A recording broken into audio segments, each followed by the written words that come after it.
বন্ধুরা, রোশনাই ধারাবাহিকের আগামী পর্বে দেখানো হবে আরণ্যক, ছোটু, মাধবীলতা, জেঠুমনি সাধু বাবার আশ্রমে আসেন। সেখানে পুলিশ টিম সাধু বাবাকে নানান কথা জিজ্ঞাসা করে। সেই সাথে ছোটু, আরণ্যক তারাও সাধু বাবার কাছে জানতে চায়, সেদিন আপনি যে ডেড বডি পেয়েছিলেন তার কি হয়েছিল? আপনি কি তাকে আশ্রমে এনেছিলেন নাকি তার সৎকার করেছিলেন? সাধু বাবা বলেন, মেয়েটির ডেড বডি দেখে আমার মনে হয়েছিল এইটা সাধারণ কোনো মৃত্যু নয়, তাই আমি ডেড বডি সাথে আনিনি, ওখানেই রেখে এসেছিলাম। আমি ভেবেছিলাম পুলিশ এসে ডেড বডি নিয়ে যাবে, কিন্তু আপনারা বলছেন ডেড বডি পাননি, হয়তোবা নদীর স্রোতে ডেড বডি ভেসে গেছে। এটা আমার ধারণা মাত্র, এর বেশি কিছু আমি জানি না। মাধবীলতা বলে, আমরা জেনেছি যেদিন আপনি ডেড বডি পেয়েছিলেন সেদিন আপনার আশ্রমে একজন মেয়ে এসেছে অবচেতন অবস্থায়। আমরা কি সেই মেয়ের সাথে দেখা করতে পারি? কথাটা শুনে সাধু বাবা এইবার আর একটু সতর্ক হয়ে যান। তখনই পুলিশ অফিসার সাধু বাবাকে বলেন, আচ্ছা, আপনাদের এই আশ্রমে যারা যারা আছেন সবার নাম ডিটেলস আমাদের দরকার। সাধু বাবা বলেন, কেন, আপনি কি আমাকে সন্দেহ করছেন? পুলিশ কমিশনার সাধু বাবাকে বলেন, দেখুন, এখানে বিশ্বাস অবিশ্বাসের কোনো প্রশ্ন আসছে না। যেইটা আমাদের কাজ, আমাদের ডিউটি, আমাদের সেটা করতেই হবে। তখনই সাধু বাবা একজনকে বলেন, আশ্রমের সবাইকে বলো এক জায়গায় জড়ো হতে, পুলিশ ওনাদের সাথে কথা বলবেন। তখনই সেই লোকটি সাধু বাবাকে বলেন, সাধু বাবা, আমি কি পণ্ডিতজিকেও আসতে বলবো? সাধু বাবা বলেন, পণ্ডিতজির বয়স হয়েছে, আর তাছাড়া উনি যদি আসতে পারেন তো আসবেন, নইলে পুলিশরা ওনার কাছে গিয়ে ওনার সাথে কথা বলবেন। তুমি যাও, ওনাকে কথাটা জানাও। এরপরেই পুলিশ অফিসার সাধু বাবাকে বলেন, আচ্ছা, এই পণ্ডিতকে?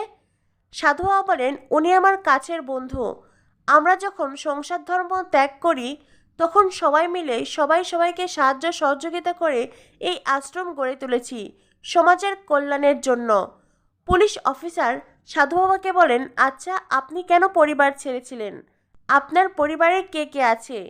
সাধু বাবা পুলিশ অফিসারকে বলে, আমরা যখন একবার সংসার ধর্ম ত্যাগ করে সাধু জীবন বেছে নেই তখন অতীতের কথা আমরা কাউকে বলি না। তবু যদি আপনার আমার অতীত জানতে ইচ্ছে করে তো আপনি নিজ দায়িত্বে খোঁজখবর নিতে পারেন। আমি কোথায় ছিলাম, কোথা থেকে এসেছি, আমার পরিবারে কে কে আছে।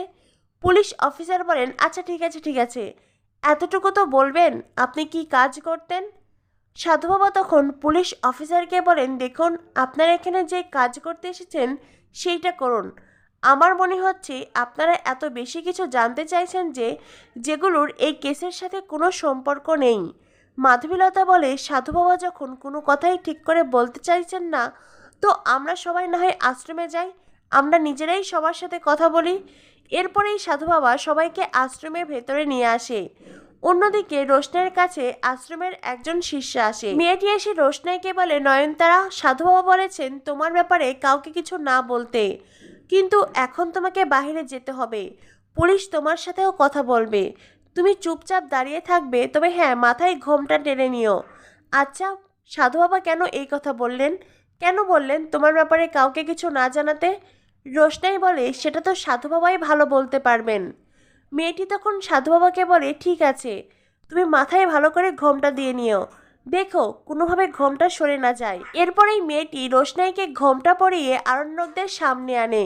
ঘোমটার আড়াল থেকে আরণ্যককে দেখে রোশনাইয়ের মন ব্যাকুল হয়ে ওঠে। রোশনাই অস্থির অনুভব করে, রোশনাইয়ের হার্টবিট বেড়ে যায়। মেয়েটি রোশনাইকে বলে, কি হলো, তুমি কি ওদেরকে চেনো? রোশনাই বলে, না, মানে এতজন লোককে দেখে একটু অস্বস্তি হচ্ছে। মেয়েটি বলে, কোনো ভয় নেই, চুপচাপ দাঁড়িয়ে থাকো। এরপরই সেখানে আসে রঞ্জন প্রসাদ। রঞ্জন প্রসাদকে দেখে আরণ্যক অবাক হয়ে যায়। এটা তো সেই লোকটির মতন যাকে এতদিন আরণ্যক রঞ্জন প্রসাদ হিসেবে জেনেছে, কিন্তু আরণ্যক ঠিকঠাক মনে করতে পারে না। পণ্ডিত রঞ্জন প্রসাদের দিকে এগিয়ে এসে আরণ্যক মনে মনে ভাবে, এই লোকটিকে আমার এত চেনা চেনা কেন লাগছে। তখনই আরণ্যকের নজর যায় ঘোমটা দেওয়া রোশনাইয়ের দিকে। ঘোমটার আড়ালে ওইটাকে। আরণ্যকের মনও অস্থির হয়ে ওঠে। আরণ্যক একটু একটু করে রোশনাইয়ের কাছে এগিয়ে আসে। আরণ্যক রোশনাইয়ের কাছে যত এগিয়ে আসে রোশনাইয়ের হার্টবিট তত বেড়ে যায়। তখনই মাধবীলতা সামনে এসে বলে, আচ্ছা, এই মেয়েটি এভাবে ঘোমটা দিয়ে আছে কেন? ওকে ঘোমটা সরাতে বলুন, আমরা ওর সাথে কথা বলতে চাই। সাধু বাবা মাধবীলতাকে বলে, একদম নয়, এই আশ্রমে এক শ্রেণীর লোক নেই, এখানে সমাজের বিভিন্ন শ্রেণীর লোক আছে।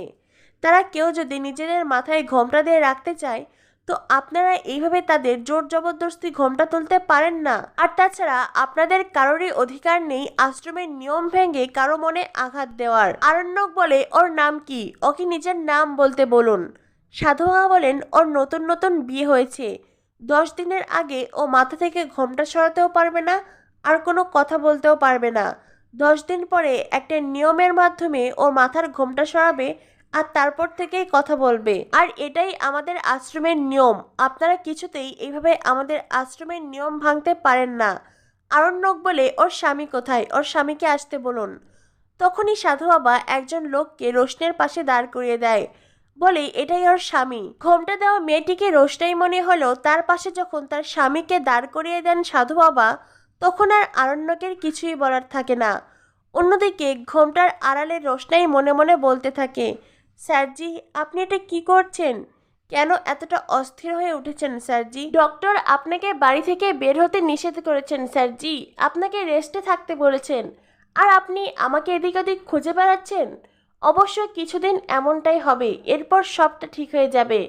আমি তো ভেবেছিলাম আমার মরে যাওয়ার খবর পেয়ে আপনি হয়তো মরেই যাবেন, কিন্তু দেখুন আপনি একদম ঠিক আছেন। এখানে এসেছেন, সবার সাথে কত ভালো করে কথা বলছেন। রোশনাই মনে মনে কথাগুলো ভাবছিল। অন্যদিকে আরণ্যকের বারবার ইচ্ছে করছে রোশনের ঘোমটা তুলে দেখতে।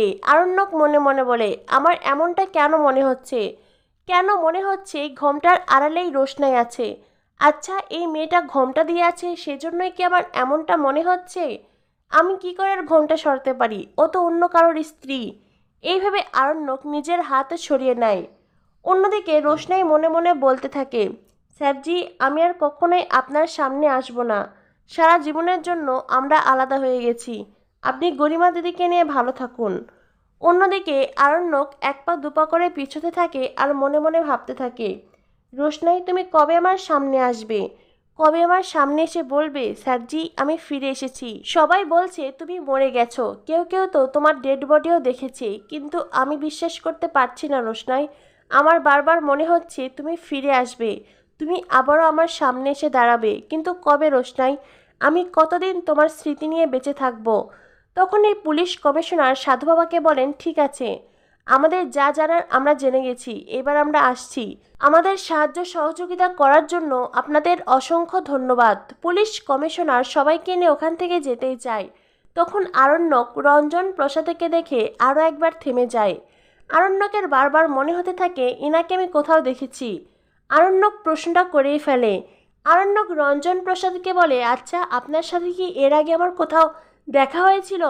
রঞ্জন প্রসাদ আরণ্যককে বলে, না, সেটা কখনোই সম্ভব নয়, কারণ আমি অনেক বছর ধরে এই আশ্রমে আছি, আর তুমি আজ প্রথমবার এখানে এসেছো। আরণ্যক বলে, হ্যাঁ, আজ আমি প্রথমবারই এখানে এসেছি, কিন্তু আপনাকে আমার খুব চেনা চেনা মনে হচ্ছে। রঞ্জন প্রসাদ বলে, পৃথিবীতে তো এমন অনেকেই আছে না, একজনের সাথে অন্যজনের চেহারার মিল আছে, হয়তোবা তুমি আমার মতনই কাউকে দেখেছো। আরণ্যক বলে, হতে পারে।